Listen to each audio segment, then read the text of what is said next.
On this, the occasion of the 50th anniversary of Eric Hassell and Son Limited, the board, the shareholders, the Eric Hassell family have commissioned this video entitled From Saba to Barbados, the Maritime Legacy of Captain Eric Hassell as a gift to the people of Barbados. Established during the immediate post-independence period, 3 years after Barbados became an independent nation, Eric Hassell and Son has been a vital conduit linking Barbados with the region and the wider world, providing a means by which Caribbean people could connect with each other. From its inception, through the inter-island trade, the company has played a significant role in the region's maritime industry.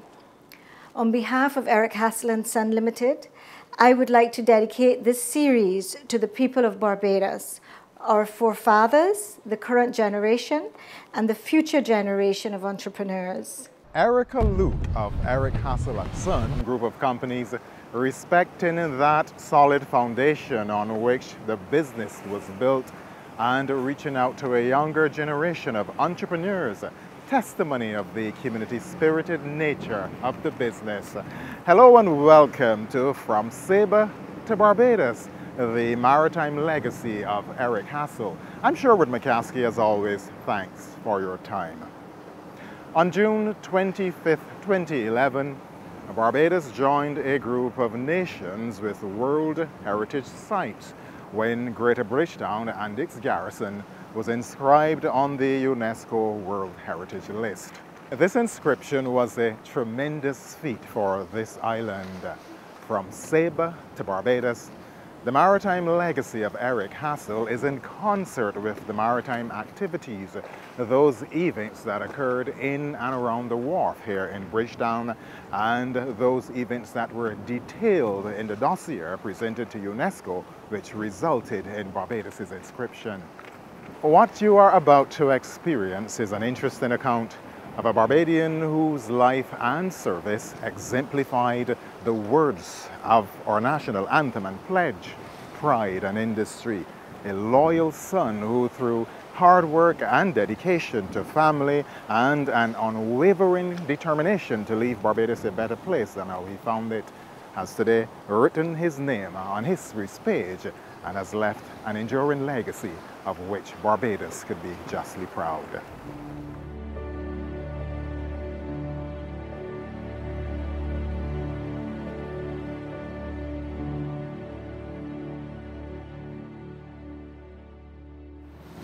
From Saba to Barbados, the maritime legacy of Captain Eric Hassell is an interesting account that started in the northeastern Caribbean island of Saba and moved across to Barbados. And it is right here at this point, the arrival point of the careenage, that much of the activities occurred. UWI lecturer Dr. Henderson Carter is standing by the Blackwood screw dock.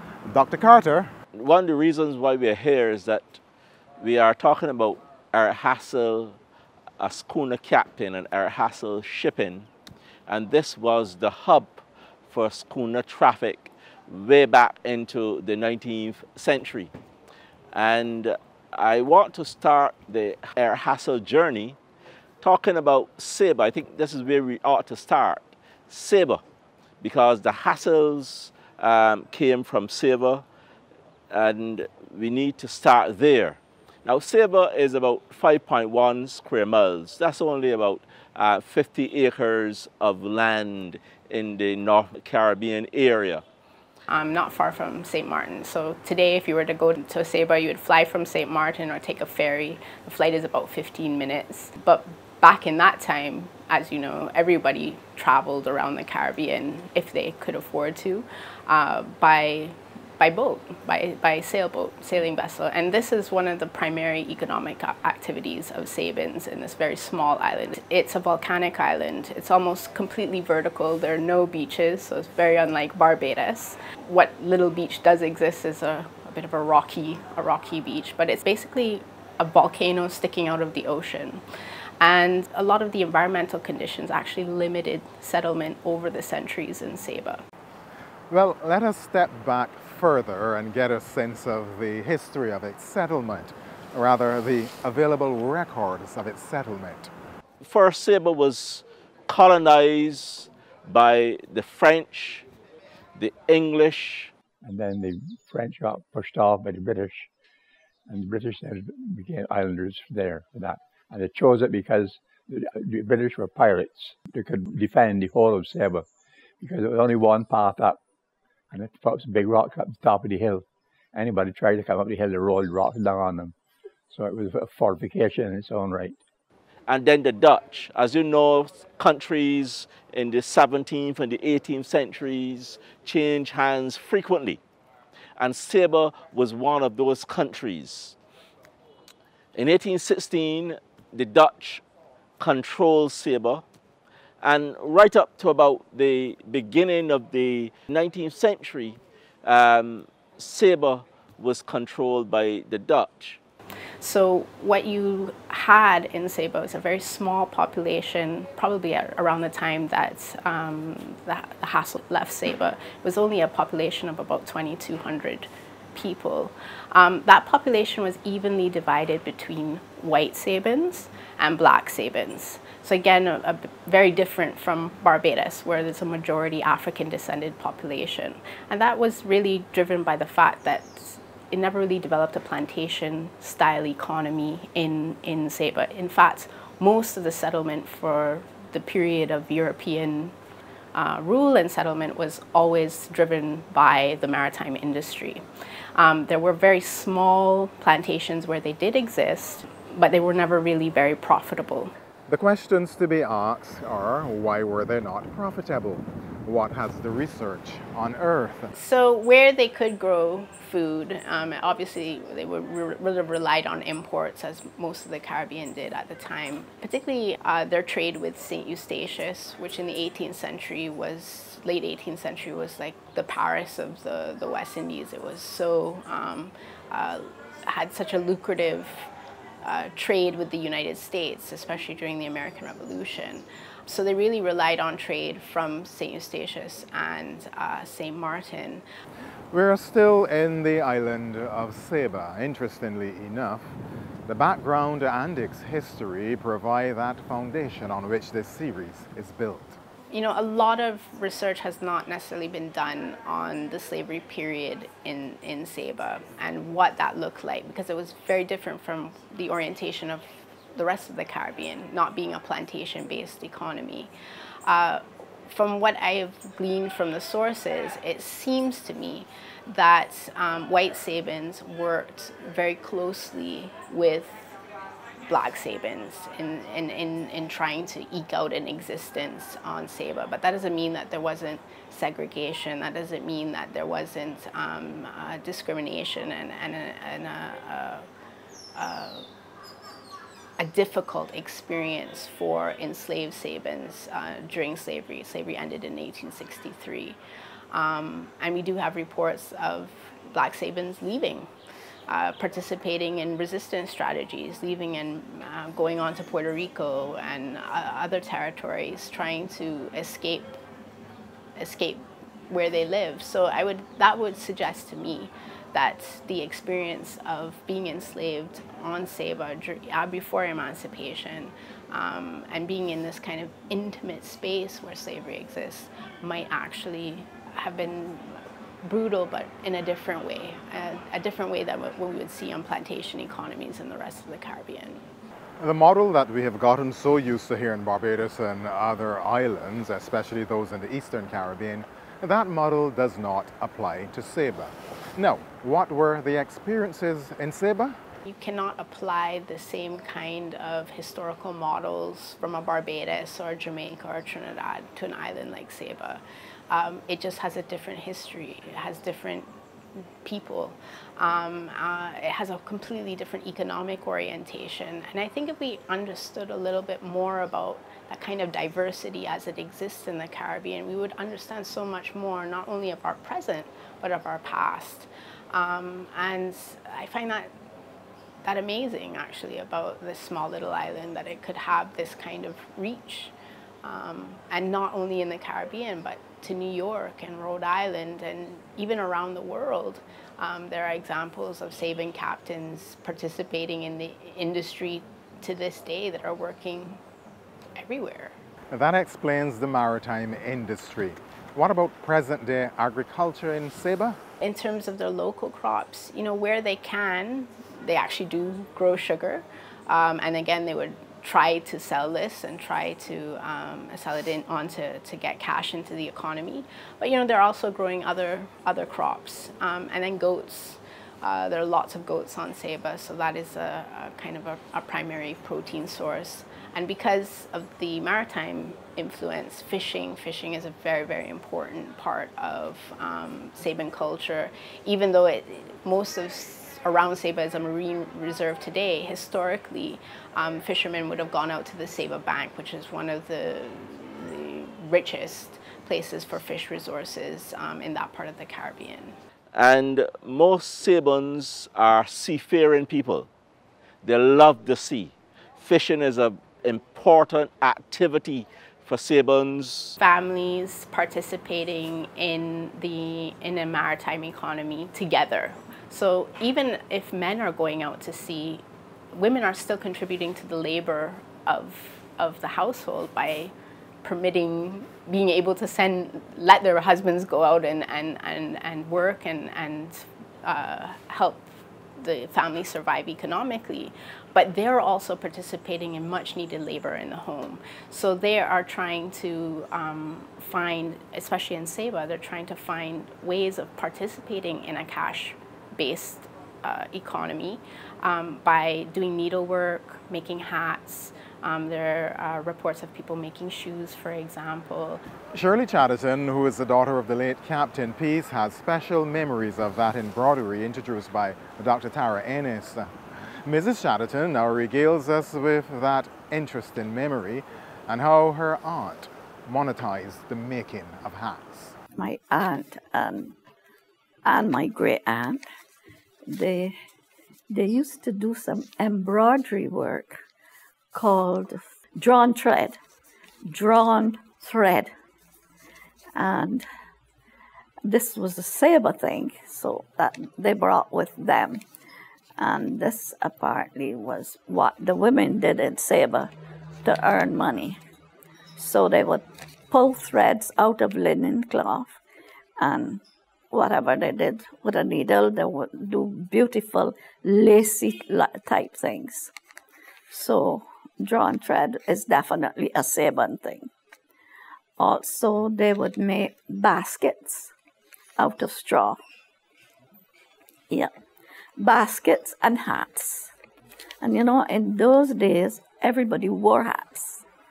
When I was a child, every man, woman, child, everybody wore a hat. Not necessarily shoes, but a hat. So her hats were so, you know, she did a very good trade with her hats. And all of these activities contribute to the economic survival of the family, but also childcare.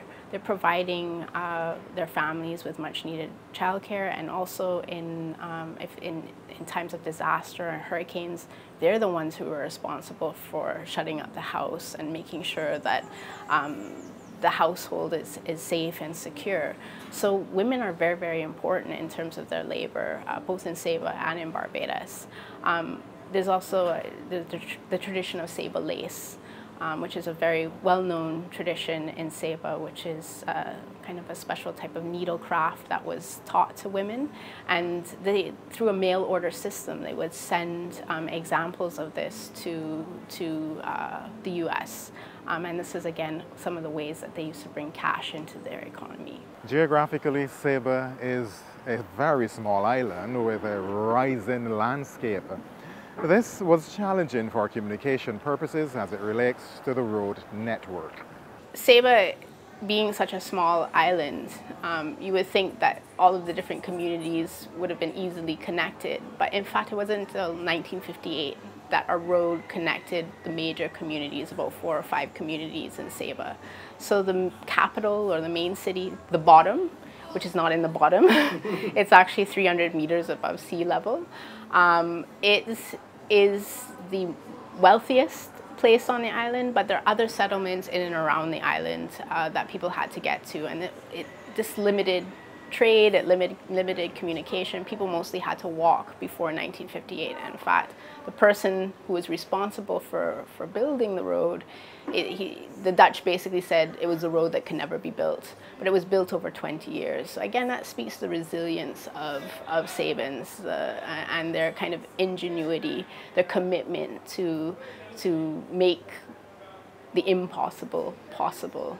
I think that was communicated to the rest of the region as well. So yeah, very, very interesting. I always call them like a hard scrabble people. They really did the most that they could do with a very small island, rocky outcrop, no water, they have to catch water, very limited resources. But they didn't have any trade. Only the schooners went there because Saba didn't have a proper landing area. When you landed, you had to come in with a rowboat. And then when people on the shore had to help you, because as you came off the boat, you had to run in the surf and grab the boat and run to the beach with it. It was dangerous. And then you had to get out of the bay, you had to climb 280 odd steps, which were just dug into the side or no. There's a road there now. So when you brought things into Saba, they actually had to be carried up, not even by donkeys or mules, but by people. People had to bring those things up on their backs from the sea. When you see a car being landed, the first car being landed in, there's no port. It's actually being thrown in the water on some pallets and being brought into the shore once this road is built. It's fascinating. It's a very fascinating island. Now, to get a better sense of one of the major challenges back then on the island of Saba, Richard Goddard shares an experience of transporting a piano from Barbados to Saba. But in those days, people, as my grandfather had to get a piano to Saba. So you get it off the boat, put it on 4 men's shoulders, and they walked it in up to 500 steps to the town. Now, how do you get there? Mrs. Chatterton recalls experiences of arriving on Saba by plane and being driven on the island. The plane actually seems to stop over the runway, and then it lands. So the runway is, you can imagine, as long as this room. And it just seems to do that. And then you get in a taxi, and you go up and up and up and up, unwinding until you get to the top. And then you go down to the bottom, which is the main town. Like other islands, Saba has its share of peculiarities.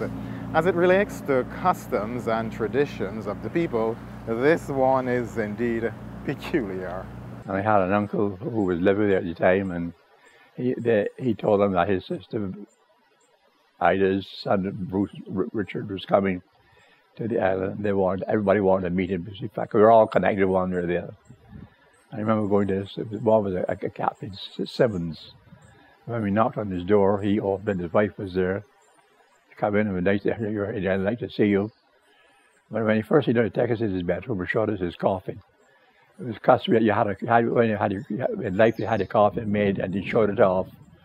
As a woman would show off her sideboard with her cutlery. You showed off your coffin, and the coffin was kept in the bedroom.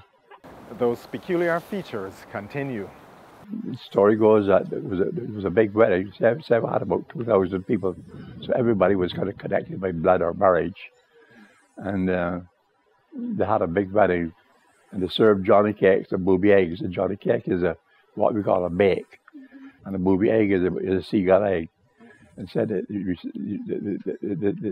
reception, it cost $4 and down there $5. That was the whole wedding.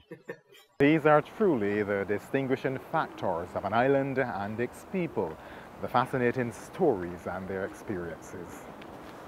Now, what is Saba like today? What are the drivers of the economy? And what is its association with the Netherlands? Still a very small society. The population today in Saba is just under 2,500 persons, so it's grown a little bit.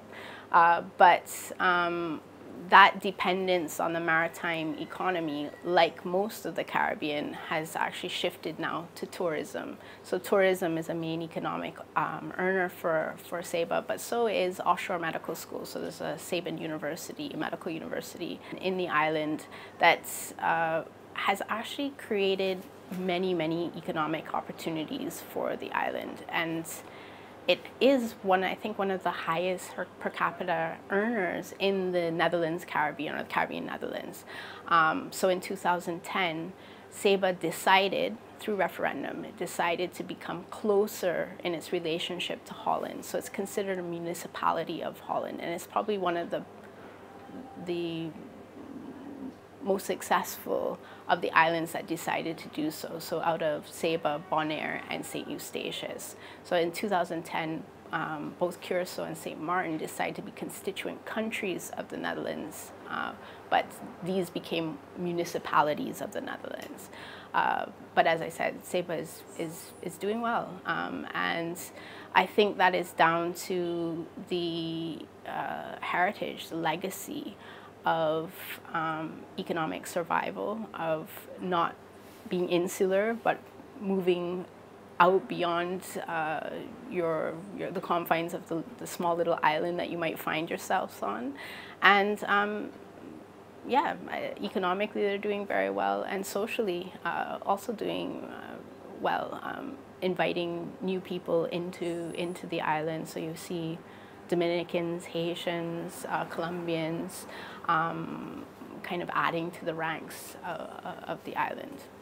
Now, what about the Sabans who have moved away from Saba and have taken up residence elsewhere?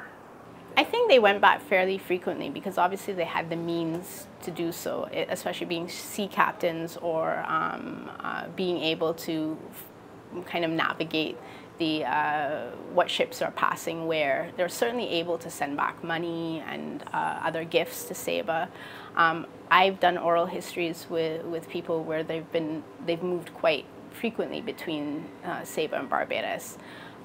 Vonnie Hassell, for example, who was an Every before she was a Hassell, another Saban name, she reports, she passed away, but she reports that she was made in Saba but born in Barbados, which tells you that, again, there must have been a very frequent traffic between the two islands. Now, Saba recognized the importance of opening its borders and encouraging the free movement of people to grow the economy.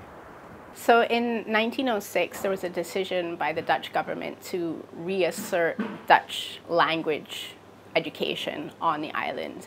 But Sabans, historically being Anglophone, really resisted this transition. So a number of them were attracted to Barbados because of its being an English-speaking colony, but also because of the quality of the education here. So a lot of them wanted to come to enroll their girls and boys in schools that would have been fee-paying schools at the time, like Lodge, Harrison College, Codrington Girls' School. A number of them wanted to come and make sure that their children had an English education. So that was one of the primary reasons why they're leaving to resettle in Barbados. And that was important to many Sabans who decided that they would move from Saba to other parts of the Caribbean. Well, that Barbadian connection became even more important. But let us step back a little further and understand how it all came about. Because Sabans and Saban seafarers had already established a relationship with the English-speaking Caribbean. Saban sea captains were traveling up and down the region as far as Guyana and Trinidad, Barbados, and they wanted to continue that relationship. So we're saying, therefore, that the Hassells come into the picture because of this migration from Saba after 1900. And this is what the Saban captains were involved in. And this is what Eric Hassell's grandparents and families and people that he knew in his community would have been doing for a number of years, even after emancipation in Saba in 1863. So Saba represents this space and time where the age of sail was so important to the economy of the islands. It's so much so that I think something like 70% of the boys and men on the island at any given time, especially in the end of the 19th century, were actually recruited to become seafarers all around the region, in fact, all around the world. And Saba, again, was this place where people could get training. There was a seafaring culture, a boat building culture. It's represented in its architecture.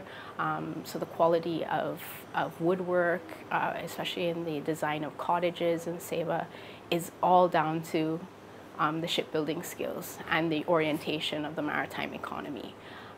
But that made it a very difficult place to live and work for the people who were left behind, because they were very dependent on a cash-based economy, so money that came back to the island through remittances. So I'm not suggesting that Saba was flush with cash. In fact, in any given point, families were struggling until their other family members could come back and send back money, and this created a lot of economic vulnerability in Saba, and I'm sure that was a deciding factor for some families relocating here, but not only some families, but other seafarers as well. So seafarers who left their families in Saba. I know that a number of them also settled here, and particularly in Bridgetown, where they could get work in the maritime industry. And they've landed here in this roadstead. If we were to go back to 1900, schooners would have been docked along this wharf area. This cream building, which was once the immigration department, was the DaCosta building. And DaCosta himself had a fleet of schooners plying the region for a long time. So we look, therefore, at this area as a very important hub for schooner traffic in the period after 1900 and even before. The Hassells come to Barbados. They come and they settle in areas such as Belleville, but not only the Hassells. The other Saban families that are coming to the region as well. The Leverocks and the Simmonses and the Vanterpools. These are Saban families that are coming. And so the story begins in Barbados, but that's where we end this week's episode of From Saba to Barbados, the maritime legacy of Captain Eric Hassell. Do join us next week at the same time as we continue with this exciting series. I'm Sherwood McCaskey, as always. Thanks for your time.